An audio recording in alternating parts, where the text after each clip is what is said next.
This is NDTV. And you're watching NDTV Prime. In association with Micromax. Nothing like anything.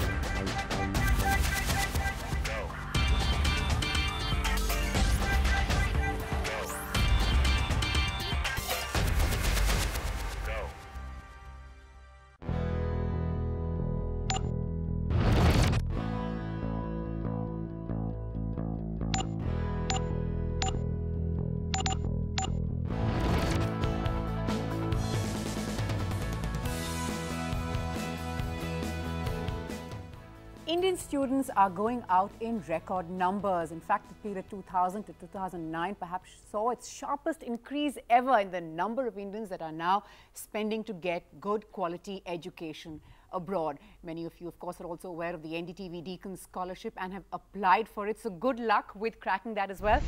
Last year, Indian students spent $7 billion studying in foreign universities. And this year, one exceptionally bright, not to mention incredibly lucky student is going to be one of them, that too free of cost. Deakin University and NDTV are partnering in a 100% tuition-free scholarship. An intelligent, hard-working and enterprising student. And someone who's socially responsible, who can help to shape the India story. So apply now for a scholarship grant of 60 lakh rupees. This is a once-in-a-lifetime opportunity to study with the best free of cost. Log on to ndtv.com/scholarship. Last date of applications is 20th May 2015. Because India's brightest minds deserve the finest opportunities. Joining us now, for those who have studied abroad and studied actually at Deakin in Australia and are here to share their experiences and how they chose the course and the experience really of studying in a foreign country on a campus which perhaps has students from all over the globe. Well, with me now, Dhruv Mohan, Mitali Swaminathan, Danish Aziz and Jyoti Shekhar. Thanks all so much for taking our time to come and speak to us this morning. Jyoti, let me start by asking you, how does one choose, you studied law. Yes. Now, how does one really choose the subject? Is it something that you always had an interest in, something that came up and therefore you grabbed it? How does it work? No, actually, that was something, that was a childhood dream for me. I was hardly in 4th or 5th standard when I decided I want to do law. And somehow I never changed my mind and I pursued that. And once I finished my bachelor's, that's when I decided, okay, I need some international experience, and then I went ahead to do masters from Deakin. Right. That's, I have to say, that's amazing clarity, because at that age, I think in class 4 or 5, I changed my mind every 6 months, if not more frequently, from wanting to be a ballerina to a dancer to God knows what else and all of that. But we'll get into that later. Danish, what about you? I mean, when you sort of zero in on what you want to study, what was the whole process like of trying to find out where? I mean, the world is a very large place. So how do you sort of like figure out where, what are the kind of options that you had?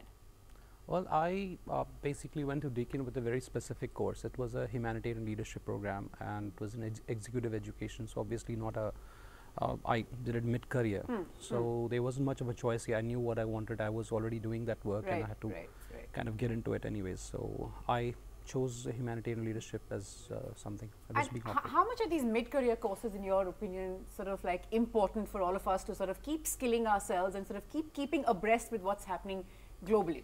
Very useful, very useful, because there are skills that you might have, you know, upgraded in 10 years and you might want to go back to a university and upgrade those skills. There are new things that might have come up. You need to brush up your skills, so very relevant, I would say. Mitali, what about you? You studied marketing and e-commerce. Yes. Really, that's really, and you're back to work in India? Yes, and I'm e-commerce is really buzzing, so you've obviously come back at the right place at the right time. Yes, I have. So how has what you studied really making a difference to what you're doing right now? So I actually did my undergraduation also in Australia, and Australia was a country that I always wanted to go from, because I mean my sister studied in the US and I had this dream that I want to go to Australia, because it was not only academics that I really wanted to get into, but I think I had heard that Australia is a place where you can build your overall personality, extracurricular activities, and I was more interested in the other things than just studying. Your sister went to the US and you sort of knew that. And you know, usually just the reverse happens, because they usually we're told that because my sister went to X country, therefore it was going to be easier for me. I would have known. So I was very sure that I wanted to go down under, and I wanted to do other things other than just studies. So you spent a fair number of years. Yeah, there. a fair number of years. So what prompted the decision to come back? So I actually got my residency permit there. I'm an Australian PR there. But I always wanted to come back to India because I thought that what I studied there and what I worked there, I wanted to come back and do something in India because I felt that India is really booming and I feel whatever I've learned overseas, I've got the exposure, I've got my experience there, I want to come back and use it in India. Yeah.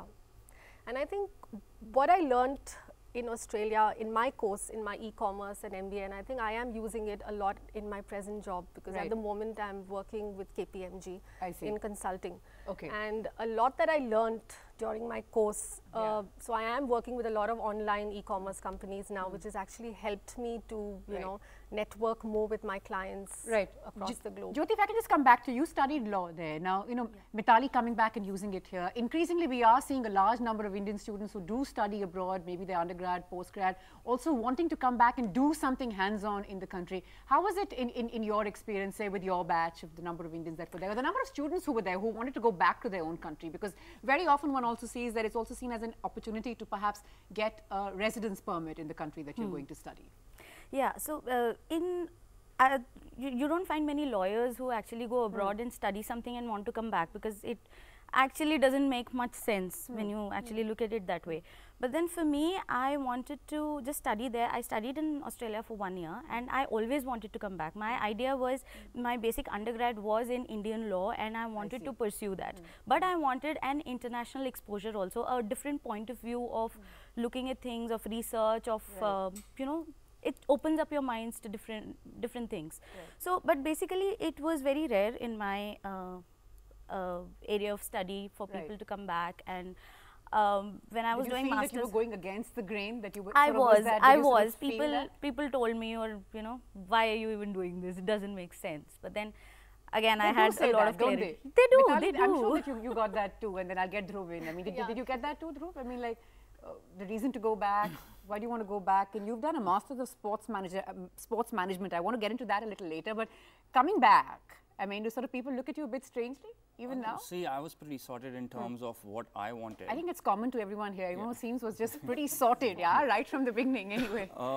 You know, for me, going to a country which is known for sports, for professionalism in sports, you know, having played a sport at a competitive level, I'm an ex-Ranji Trophy player myself.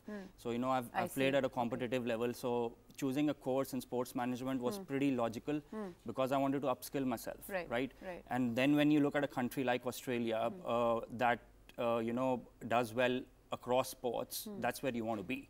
And while I was doing my course, I was lucky enough to get engaged with people at a club level. So I got an understanding of how things work.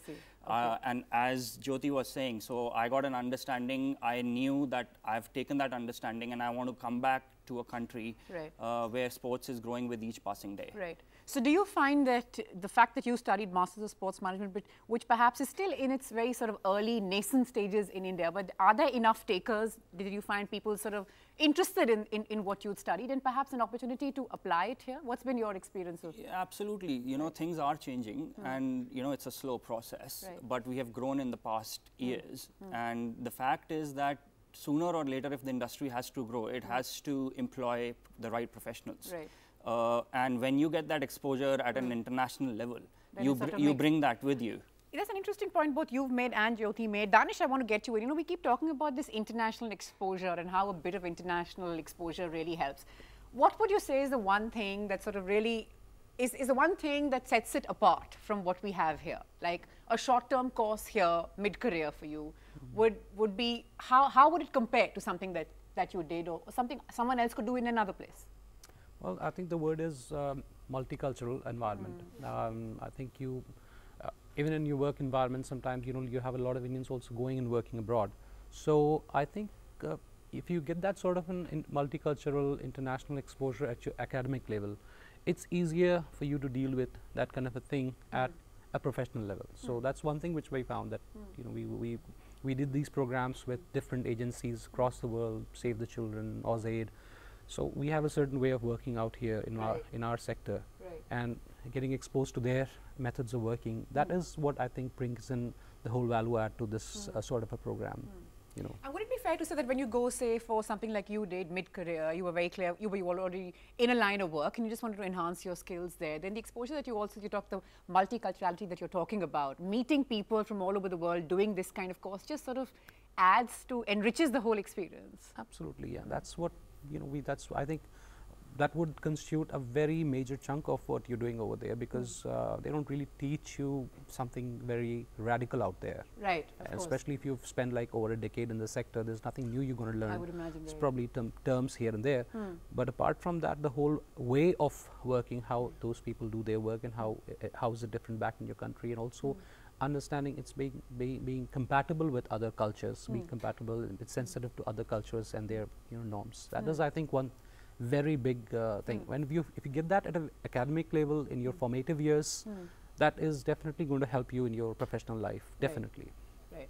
Joni, you said that you were always sort of very clear on what you wanted to do, and so you sort of went down the path, you had charted it out in your head. But for all those who are still not very clear, and I mean, I think that there are a fair number of those out there who sort of till the very end, they're very clear that they want to go out, or they may have to for a whole host of reasons, but not sure what to do, not sure what to study, what's for them, etc. Not everyone has this kind of clarity. So what would you say?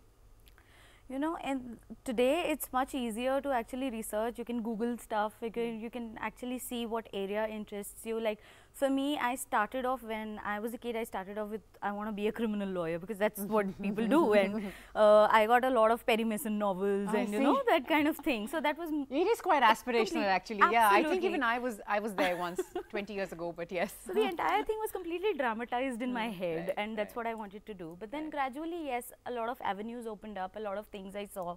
And then right now what I do is corporate law. So it's much easier right now to actually Google things, talk to people and kind of figure out what exactly is it that you want to do. So the key to this is research, know the area better than what you already do. So ask questions. And that's how you find out where your interest lies. Right. And how much of that did you do? I mean, how much of sort of like, really? Because Yeah, it's your future, I imagine. Absolutely, and I did a lot of extensive research before I actually pinpointed where I wanted to go. Because even if you talk in terms of sports management, it's offered across the globe.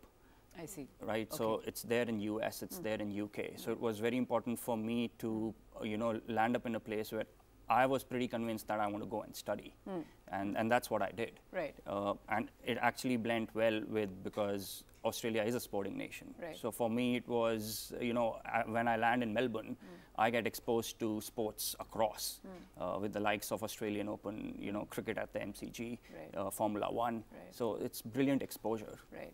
So yeah, so I took all that into account, and I did a lot of extensive research. Right. Mitali, I would imagine that research is something that, that I always sort of got that out of the way, that research, as you said, and perhaps some more research thrown in. What was the one thing that you believe you found challenging? In Australia? Yeah. Or in Australia? In Australia. Because I know that language is not the problem. No, language is of course not a problem. Because there's always sort of one thing in a new country that is always a bit of a challenge. And there are a whole host of things that make you very comfortable and you fit right in. So give us a sense of both.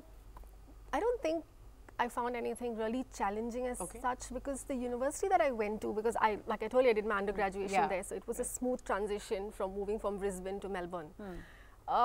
What about your undergrad? My undergrad was in Queensland. Yeah, so yeah, I was young, and yeah, but I think I was always the adventurous type, and I wanted to go out and live away from home, and it was always there in me that I wanted to do something different, and yeah. So yeah, I found the accent, the Aussie accent, very difficult to catch, but then it does take some getting used to, I think. Yes. Yeah, but overall, fair enough. My transition phase was a great period. Dhruv, what about you? See, I've been I know that you enjoyed the sporting culture, so absolutely, we've got that sorted out of the way. But apart from that, I'll take from where Mitali has left, not just the accent, but there are a few phrases that you need to get used to. You need to get used to, and you haven't heard them before. But once you catch hold of them, then life becomes very, very easy, right? So that's one aspect. Apart from them, yeah, people are pretty warm. And having played a sport, it became easy for me to go and gel in that environment. So that was pretty helpful. Right. Well, we're going to be slipping into a quick break now. There's so much more to talk about, a lot more from your experiences. And to help all those who want to study abroad, figuring out where to go, the things to keep in mind when you're zeroing on your course and also the country that you want to study, be it any part of the world. We're coming back with those tips right after this break.